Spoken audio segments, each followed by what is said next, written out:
So what's going on, guys? It's GPH Plays here, and welcome back to my channel, and this is Endless Grades. So today I have here the tier list. So the tier list only includes SSR Heroes, guys, and I haven't tested SR and R Heroes yet.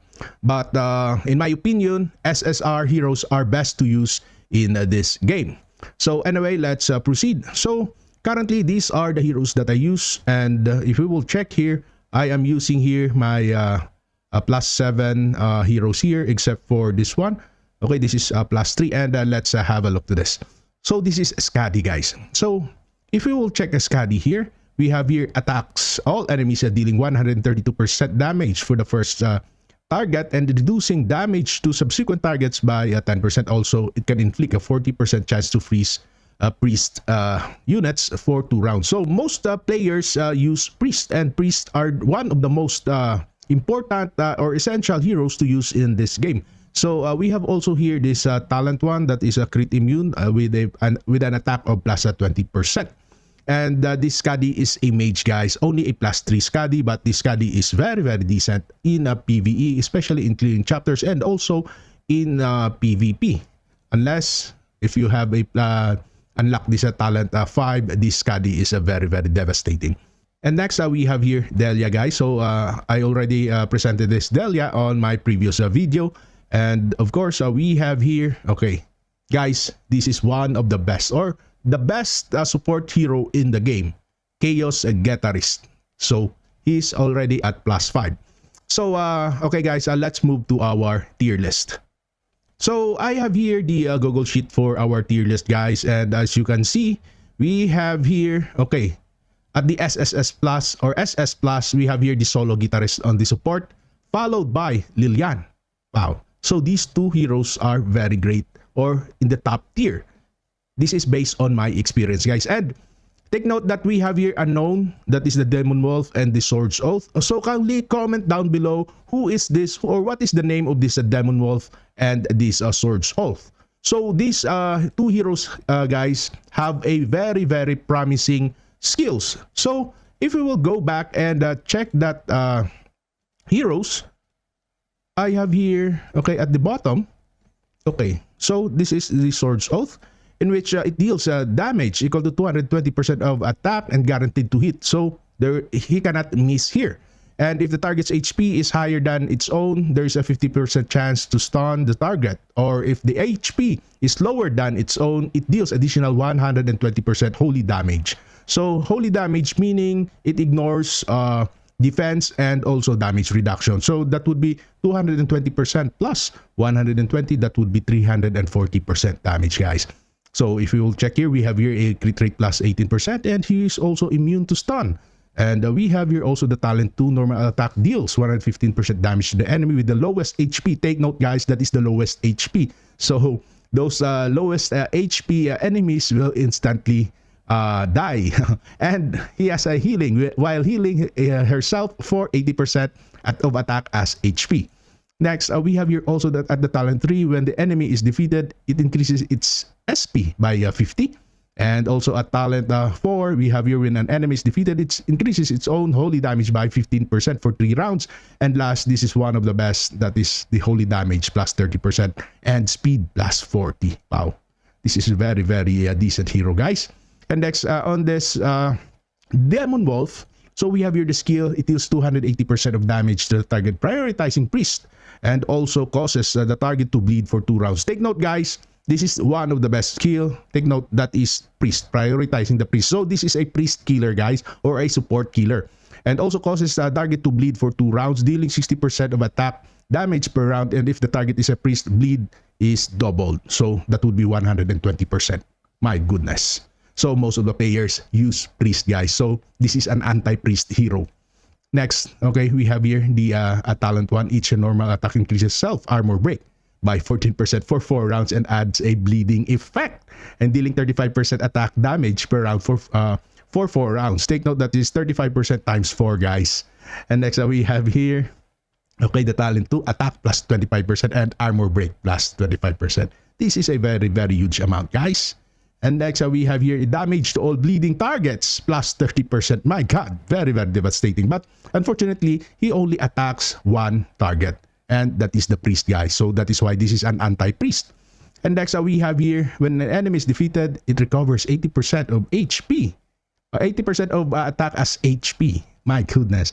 And we have here at the talent 5, defeat an enemy and recovers 50 SP. So actually at talent 3, you can make this Demon Wolf very devastating already at talent 3, guys. And talent of 4 and talent 5 are just additional stat bonus. And going back to our Google Sheet, so we have here, okay, this is Rita, guys, which is the Shadow Blade. So by checking here, Rita, which is the Shadow Blade, take a look at that. It deals 305% attack damage to the enemy with the highest HP, and ignoring dodge. And after the attack, it consumes a chase mark to chase random enemy, dealing 100% attack damage. So first, he attacks an enemy with the highest HP. Then next, he will attack a random enemy. So the highest HP will receive this 305% damage, and next another enemy at random will receive this chase mark, and also dealing the 100% attack damage. And next we have here the normal attacks grants a chase mark. Its mark increases reduced damage by 2%. So this chase mark actually attacks random units, guys.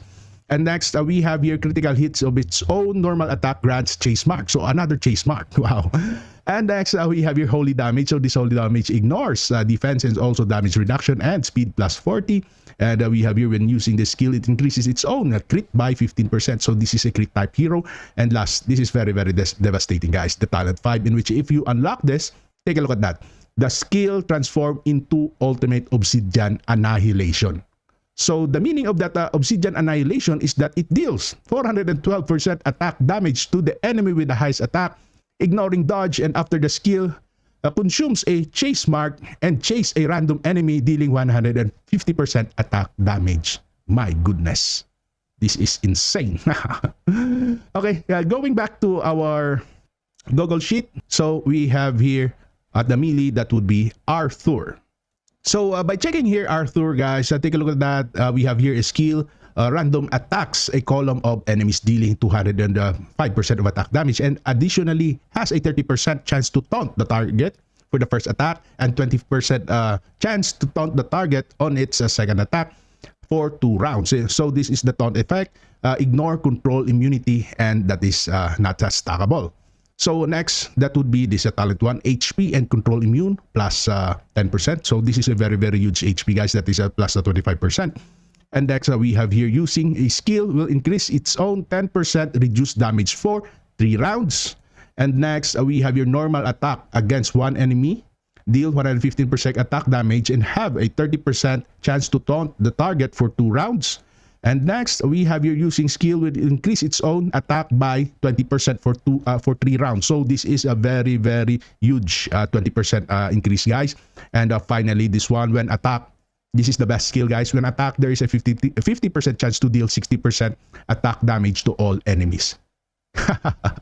So when this hero is attacked, it will automatically, or it has a 50% chance to attack all enemies by 60%.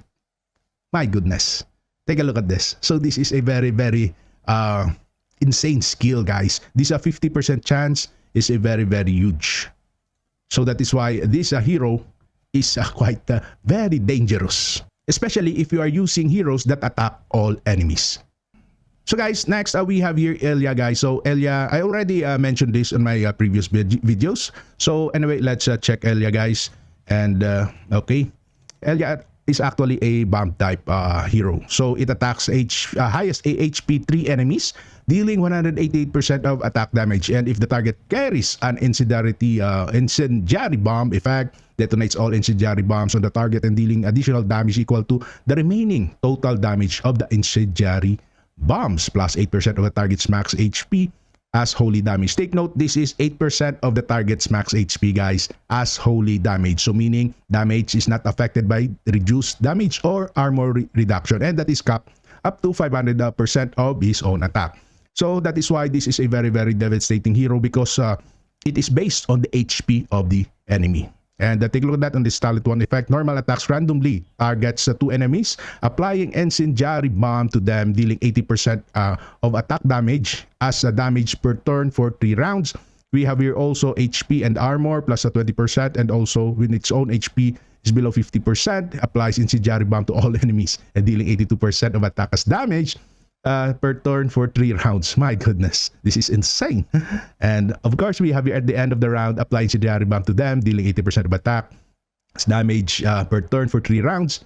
And we have also here each normal attack increases self-attack by 8% for 6 rounds. So that is why one of the best heroes here for multi-targets is this 7 Conqueror called, okay, that would be Elia. So next, guys, we have here Ganglot. So anyway, let's check this Ganglot, guys. Okay, this Ganglot is also known as a Reaper's Embrace, in which if you will check here the skill, it deals 135 attack damage to 2 random enemies, inflicting additional damage equal to 15% of the target's current HP. Take note, guys, 15% of the target's current HP, not affected by reduce or armor reduction cap by 500%. So guys, this hero is best to use on bosses, especially and also on PvP, guys, on the first and second turn, because of this 15% of the target's current HP. But later on, as you maybe on the 10th up to the 15th round, this skill will not be usable anymore, except if there is a healing priest.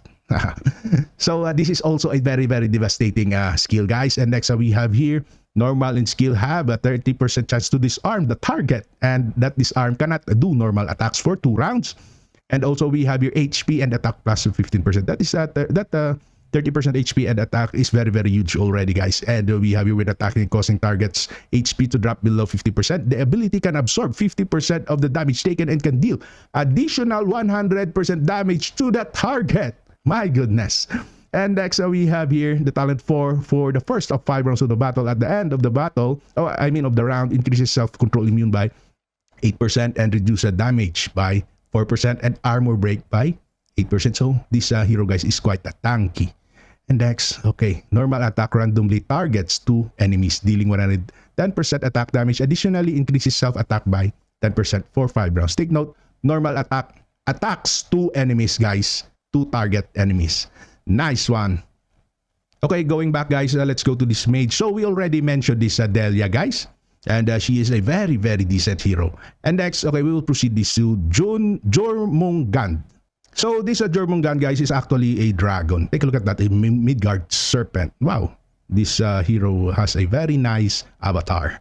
Okay, so we have here the skill. It deals 165 attack damage to 3 random enemies and have a 30% chance to freeze them for 2 rounds. Take note, this 30% chance is very, very huge, and maybe one of out of 3 enemies will be frozen, and at the same time increases its own attack by 15% for 3 rounds. Take note, 15% increased attack.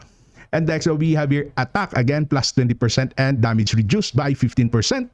And next we have here using normal attack skill.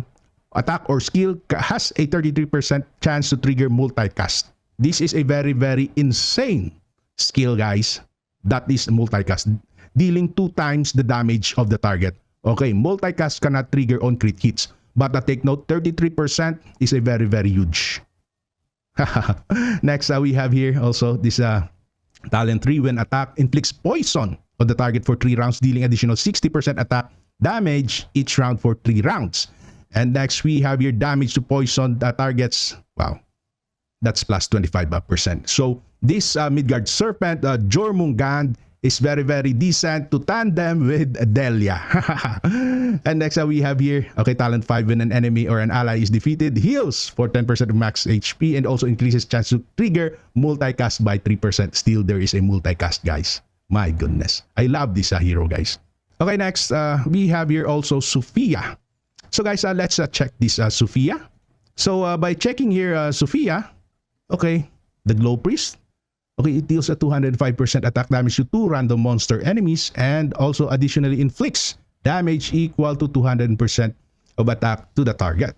And not subject to reduced damage and armor mitigation not exceeding 5% of Sophia's attack. Take note that this hero is very decent.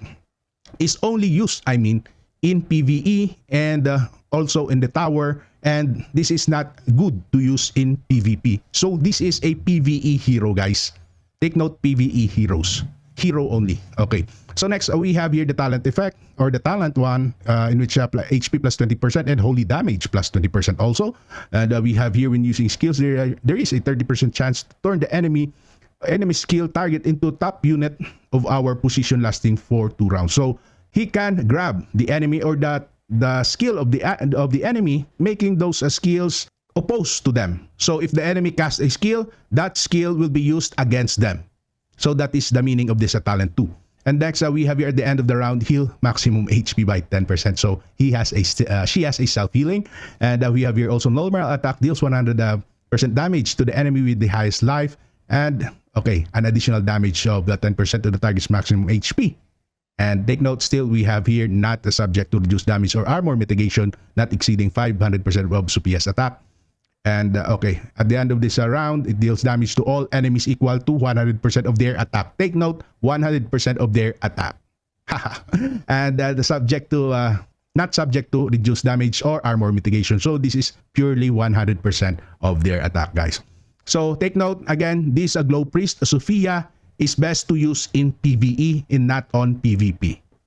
So guys, let's go back. And I already mentioned the top tier SSS heroes on my end.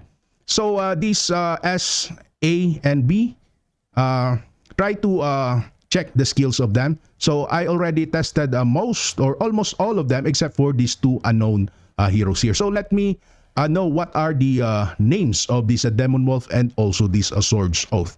So anyway, I will add more heroes here, guys. Next time, the SR Heroes, we will add up those heroes. So because some of those heroes are good to use also. So guys, don't forget to subscribe to our channel, and sa mga Pinoy dyan, please support my channel. Thank you and see you again next time. Bye-bye!